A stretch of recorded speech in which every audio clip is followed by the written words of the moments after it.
Welcome to the Stuff and Junk Show. We share our opinions on random subjects from interesting news, social topics, pop culture, our likes and dislikes, things we've seen, heard, or read, what we did, and what we do. You know, stuff and junk. Hello, my name is Albert. My name is Ruthy. God damn it! So you forgot about me already? Hey Albert, who's that? Did we get another co-host? What's happening here? I don't I recognize woke that up. voice. Okay, somebody's awake. Yeah, I don't recognize that voice. I don't know what's going on. Did we get a co-star, co-podcast? I don't know what's going on. All right. Anyway, it's me. It's me, Mario. Okay, I know it's like past Halloween already, but I just saw this video. You guys are familiar with Mr. Beast, right? Mm-hmm. Mr. Beast, the most richest YouTube personality. Mm-hmm. Sounds familiar. He's known as the guy who likes doing a lot of big elaborate stunts and experiments and social experiments.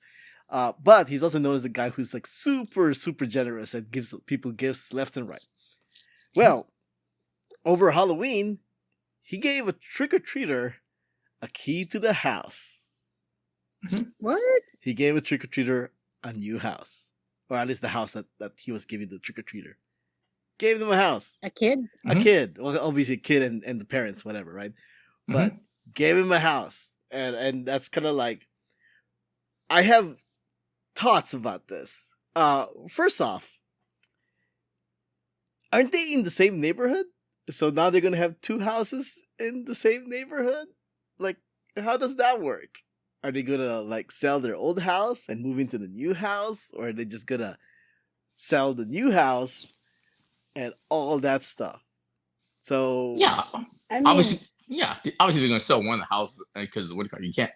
I don't think when trick-or-treating, they expected to have an additional house, you know what I mean, at the end of the day. So yeah, obviously, you know what I mean? Like, and also, this sort of thing, like when you win a car, when you win a house, whatever, over the years, the people always sort of remind, don't forget, hey, just because you won something doesn't cover insurance, property tax, and all that stuff. So, you know, be careful, you know what I mean?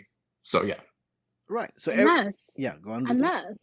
Unless? What if he bought them a house that's not in the neighborhood as a secret way of getting them to move out of the neighborhood?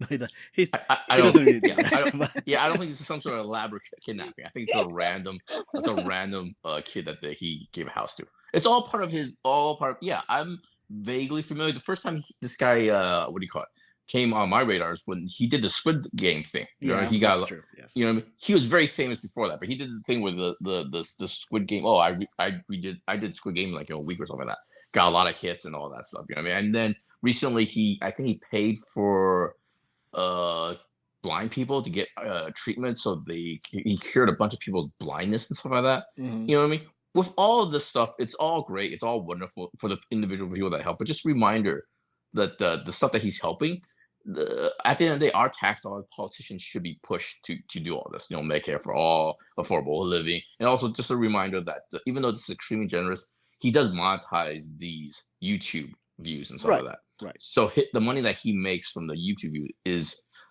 outweighs what he gives away. And he's probably the biggest YouTuber, right? He makes millions and millions of dollars. No, he's literally the richest YouTuber. Yeah, if you look at his views, it's an astronomical amount. But yeah, I cut off Albert. You said you had a couple of questions about this. Well, no, not questions. Just to add things. He's done things in the past where he gave a homeless man a home, right? Mm-hmm. He's done things in the past where he sold houses for $1, right? So this guy is rich enough to be very, very generous. Mm-hmm. Essentially, if you meet him in the street, you want to approach him because you might get something for free. You know, he's that kind of a guy. Mm-hmm. But at the same time, what would you guys do? Would you take that house and sell it, or is it automatic like I'm gonna move into this house? I suppose you gotta compare what you currently have, right? But you know, no, of course I take it and sell it and stuff like that. You know what I mean?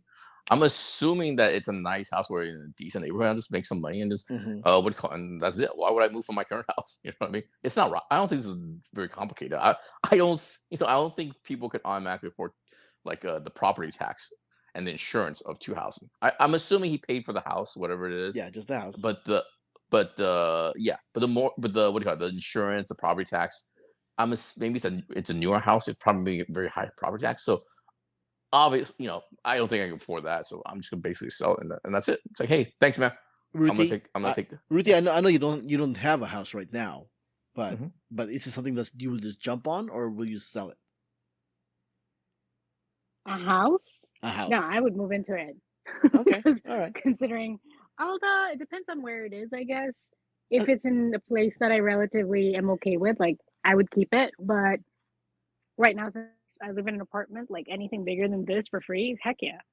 Yeah, I think for me, just out of laziness, I'll probably just sell the house as is in a way, because it is like, well, yeah, out of laziness, really. But it's free money. It's free money, but and like Jiaming said, there's a lot of logistics about like extra stuff you gotta pay for. You're essentially paying for two houses at that point, right? Well, one mortgage and two property taxes. Property taxes is the big thing. You know what I mean? Right. And HOAs if it counts. Yeah. HOH, property tax, and what's the other one? Insurance you have to cover, house insurance and maintenance. Yeah, maintenance. You can also depend on where it is. You can do a rental. You can rent it out. I don't know. I think this is the day and age where you don't want to be renting things out anymore. Yeah. Or that could be like what I do. Like I would rent out this apartment and live in that house. Yeah. Okay. Let this one pay for itself. Yeah, I'm just curious. When I saw this video, my first reaction wasn't, "Oh, they're so lucky." Well, yeah, they are so lucky, but my second reaction was like, "It's a lot more to it than just that." So what's funny was that it's not completely free. What's funny was that the next trick or treater that showed up recognized Mr. Beast, and then Mr. Beast was like, "Oh, sorry, dude, I just gave this guy's a house," and the kid was like, "No, I got you. You do you kind of thing." Like, because he recognized him, he knows what he's doing. But at the same time, I wonder if the kid's going like, that could have been me. Yeah. You should have gave him the Willy Wonka line. You get nothing. Get out. You know what I mean? Right. All right. Also, it's like, was his kid's family in need? Was it just a random kid? It's just a random kid. This is the thing that he does. He picks. Did he show you? I mean, I don't know how much research he did. Did he show you the house in the YouTube video or in the article? They show it. Yeah, they kind of show the. There's a short like YouTube or Instagram video. I think it's an Instagram video. There's a short Instagram video that you can watch, and they show the house. And the house looks nice. I mean, it's 3D. Yeah, it's nice. It's not a mansion, but it's a house. Yeah, of course he's not gonna get a mansion. Yeah. You know what I mean? Although, and what does he live? I wouldn't be surprised. Where does Mr. Beast live? I'm pretty sure this isn't where he lives. I know, but do you know what area? No, I don't actually. Oh, okay. I was curious. All right. Okay. All right. Well, it's the 715th episode of the show, and as of this recording, it's currently 2:20 a.m., November 7th, 2023, in Lisbon, Portugal. And it's time to take a look and see what's up. What's up? So nowadays, with today's tech, you can visit any country, and you can just put on Google Translate or whatever, and then the phone can talk for you, right? So, but what happens when somebody who is from Azerbaijan goes over to Lisbon and needed to translate something about like where he can get pomegranate juice?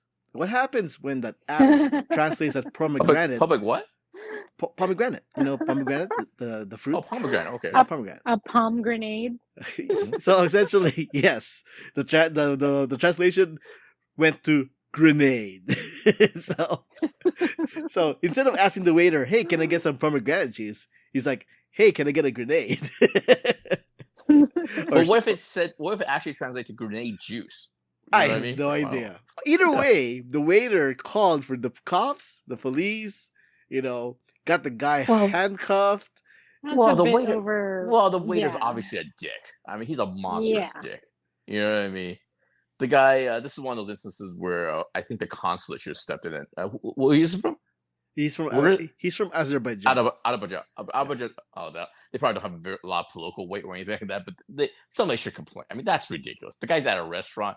It's obviously somebody lost in translation and stuff like that. Mm-hmm. That's really profile, really racist. That's a little that's overreacting. If this happened in America, the restaurant, the waiter would get canceled. You know what I mean? That's a legitimate reason and stuff like that. That's way out of line. I mean, he went as far. Well, go ahead. I mean, as nice as Europe is, and as nice as like Europeans are, they are pretty racist. So this is not very shocking behavior. I would insert the famous what do you call it? Family Guy meme where the Peter Griffin's driving, you know what I mean? And they take out the card with the different color, you know what I mean? The darker the person is, the more likely he is to be terrorist and some of that, you know what I mean? That's what this sounds like to me, you know what I mean? Because this is really he called the police and everything. That's really inappropriate. Come on, man. Mm-hmm. That's really bad. I mean, the guy was handcuffed. He was taken to the police station, and they searched his hotel. Yeah. Complete overkill. Completely inappropriate. You figured by the time they got to the restaurant, he was like, "What's going on? What's going on?" Right? Like, can I get a translator? You know, kind of thing. Yeah. Like, why did it escalate that far? Is the question. It's not a question. It's racism. I don't think there's some what do you call it? There's something crazy about this. You know, we put a lot of thought into it. It's just like there's shitheads. I don't know. It's like, come on, you're at a restaurant. There's a guy who's gonna ask what terrorist ask for like grenade at a restaurant or something like that. It doesn't make any sense to you. You know what I mean? It's like, come on, man. Yeah. And also, just weirdly, this is nothing to do with terrorism or anything like that. But I did when I went to my China recently. I did try to use like those Google Translate or those translation things where you take a picture and then they're supposed to convert it from Chinese to English. Mm-hmm. No, didn't work. It didn't work out for me. I just fumbled using my Chinese and stuff like that. But yeah. All right. Well, I mean, those are kind of like especially Chinese characters, Japanese characters, where it's a bunch of lines, right? So sometimes if it sees it in a certain way, it's a different word. And sometimes if you move your angle a little bit, it's a different word. So it can be kind of iffy. Yeah. Gotta stick with the ironically enough, I was personally asking for grenade in China. I was looking for grenades everywhere, but nobody saw to me. God damn it! All right. Well, speaking of things that you can consume that you didn't ask for, DiGiorno. Whoa! Hey now! DiGiorno announced. Really sexy. Wow. DiGiorno announced its latest innovation. I think those kinds of things you ask for. Seriously. DiGiorno announced the latest innovation for the holiday season of Thanksgiving, which is a Thanksgiving pizza. Ew. That's your first reaction. Ew. Okay. So you mean turkey? Okay, so this is what they did. Okay? On pizza? This is what it is. Okay, the limited cranberry mashed potatoes on pizza. Okay. Hold on. The limited time creation is made with turkey, creamy gravy sauce, diced sweet potatoes, green beans, cranberries, topped with mozzarella, cheddar cheese, and crispy onion topping. Yeah. So basically everything on a Thanksgiving dinner table thrown on a pizza. That sounds disgusting. The only thing I would eat out of that is maybe turkey if it's like turkey bacon, but I'm assuming it's not turkey, right? Bacon. First of all, you know what I mean? We eat a turkey just because it's tradition, but it's not like turkey is the best tasting meat out there. So that's already gross. Yeah. 2, there's gravy on a pizza. Then there's green beans and then sweet potatoes. Like everything. There's like everything wrong with this pizza. No. Yeah. Who's their creative director? Who thought this was a good idea? Going back to what you said earlier too, it's my rule of thumb is like for any kind of holiday meal or in traditional meals, like if you wouldn't eat it regularly, you shouldn't have it. You know what I mean? It's okay. You know what I mean? It's like if you wouldn't have turkey like on a random Saturday, you know what I mean? You're not gonna cook a 20-pound cookie on a random Saturday. It's okay to not have that during during the holidays. You know, during Thanksgiving and stuff. You know what I mean? Yeah. So yeah. This costs you can order it online for a limited number, for $11.23. That's okay. They don't have to hold my order. They don't have to hold one for me. Okay. Okay. All right.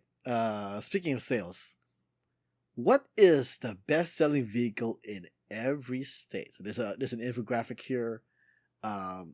Supposedly, do you want to guess what the number one selling vehicle is in the United States? Is it Ford? That's a brand. It's a brand, and it's not the right brand either. Close though. It's a Toyota Camry. No. Oh yeah, those are pretty popular. So basically, Nissan Altimas. Basically, what they did was they went the best selling cars per state, and then they counted how many states that car is sold. So the number one is Chevrolet. I bet it's Honda. No, it's not. It's a Chevrolet. Honda for California. It's a Chevrolet Silverado. It's an American car?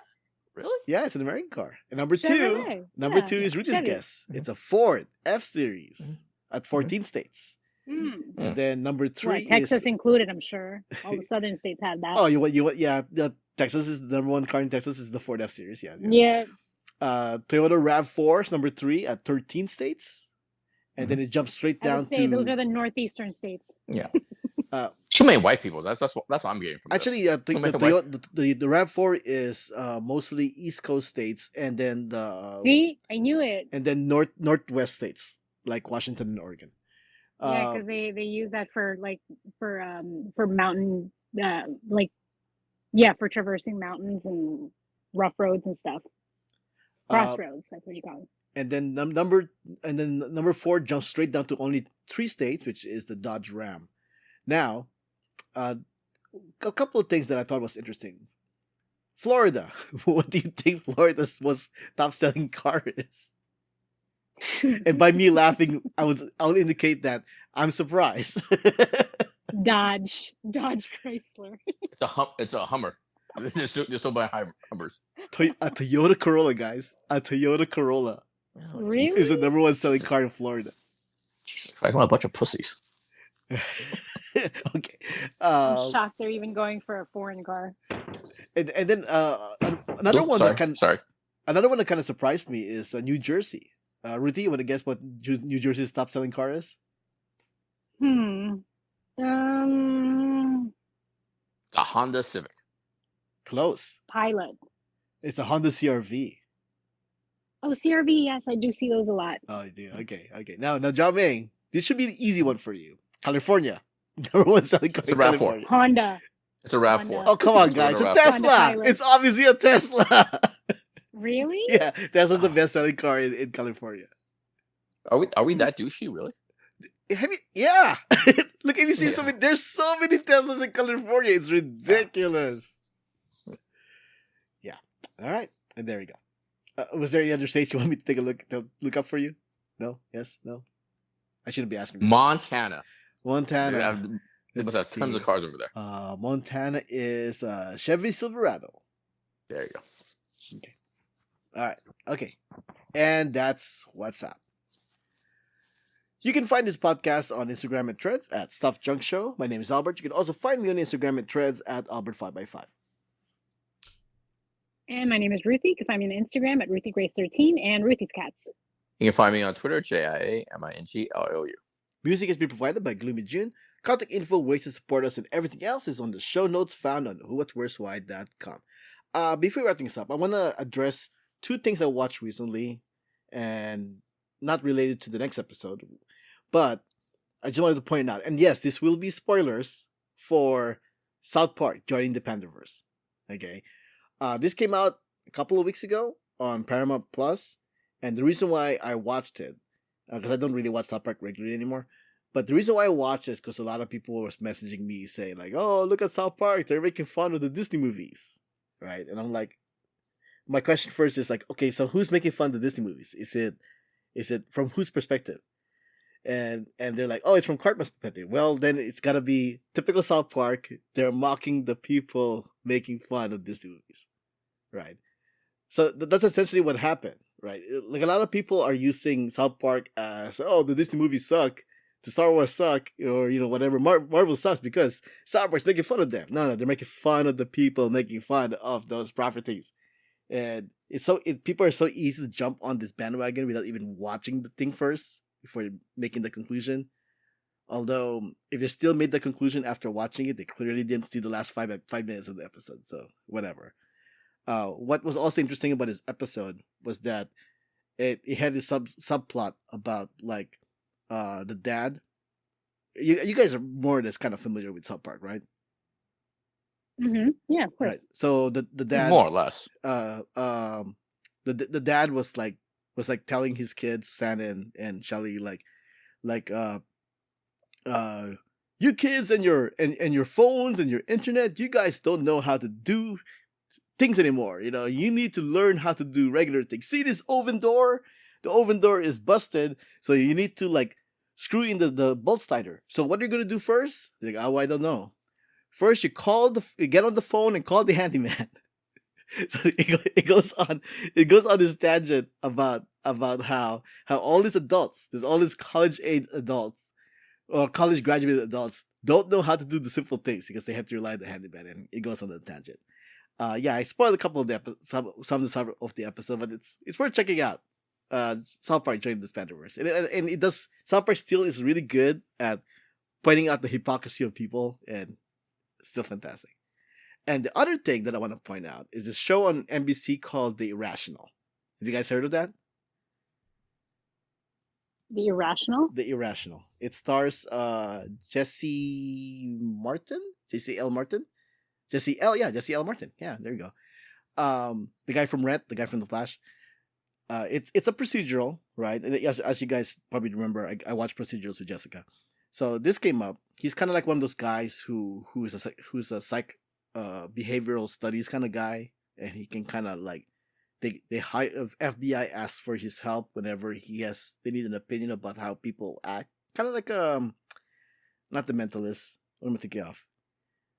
Anyways, so he can kind of like give them ideas. Sherlock Holmes? Are you thinking about Sherlock Holmes? No, he doesn't have like a mind palace or anything like that. He just like he talks about like, well, people were gonna do this because they're acting like this, and people are gonna do this because of the situation kind of thing. He's that guy, right?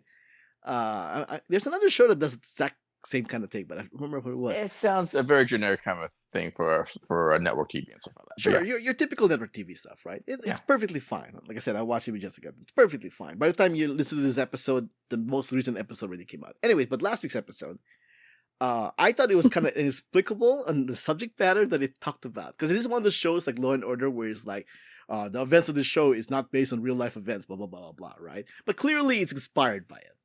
So they go through this whole thing about like no-knock warrants, right? Because somebody died. Mm-hmm. Somebody died from a no-knock warrant, right? Mm-hmm. And when you think about that, who do you think of?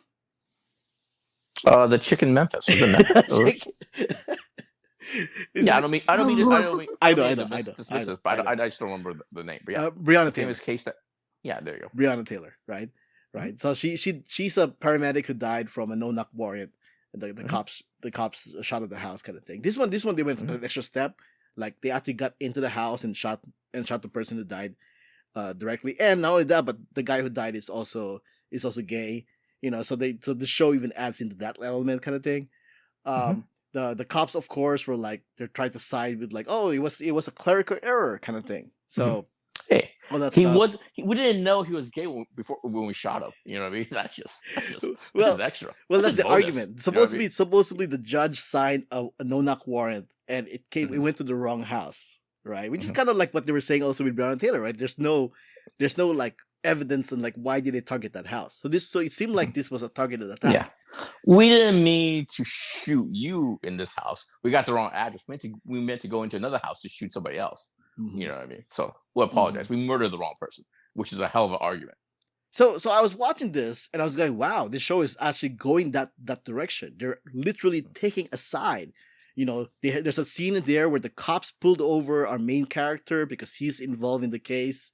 And it was proven that they pulled him over for that exact reason. Blah blah. Wow, they're choosing a side. They're against the cops, kind of thing, right? Like I thought it was pretty strong for a mainstream NBC TV show to do this, and then they flip the switch, right? It turns out that the guy who was killed was investigating regulations regarding like some kind of real estate thing. And the judge was paid off by real estate people to get rid of the guy because he was going to like regulate them essentially. So it wasn't the cop's fault. It was a crooked judge who caused this to happen. Mm-hmm. And I felt like the show kind of just dropped the ball. They could have like took a stand somewhere and then they went and tried to find a way to make it tame and nice. This is network TV. You up top you said this is network TV. That's what it is. They soft pedal everything and stuff like that. You know what I mean? They take a step forward, but they take like 2 steps back. They sugarcoat it and stuff like that. You know what I mean? I guess they were afraid of the protests. I'm surprised the twist was the gay guy wasn't like a drug lord. He deserved to get shot. You know what I mean? It's like I thought that'd be the twist. See, they didn't even go that way either. Like everybody's good except for the judge. You know, it's like, oh my gosh. But also, I haven't seen the episode, but I don't think they let the police officers off completely. You know what I mean? Because there's an assumption by the judge, the crooked judge, like, hey, if any name I put on the thing, they're gonna shoot. You know what I mean? Mm-hmm. There's an assumption like the cops will go in there gun blazing and stuff like that. You know what I mean? So it's not like it's not like the cops get off. You're not wrong. The squad that they sent for the no-knock is known to have like a high firing rate. There's that, right? And then if they show up, someone's gonna get killed. You know what I mean? Exactly. Whether it's a no-knock warrant, a birthday party, you know what I mean, a car opening or something like that, a car dealership, you know. And they also had the whole scene where the cops pulled them over because they wanted to like pressure them, kind of thing, right? Or threatened in a sense. Dun, dun, dun. But they did bring up something in the show that I thought was pretty interesting, because a lot of the arguments about the cops is like, we're just doing our job, that kind of thing. The situation called for us to pull our guns and shoot. We're just doing our jobs. Now, like, hey, I have these guns. Somebody has to get shot. You know what I mean? What are you supposed to do? Not shoot?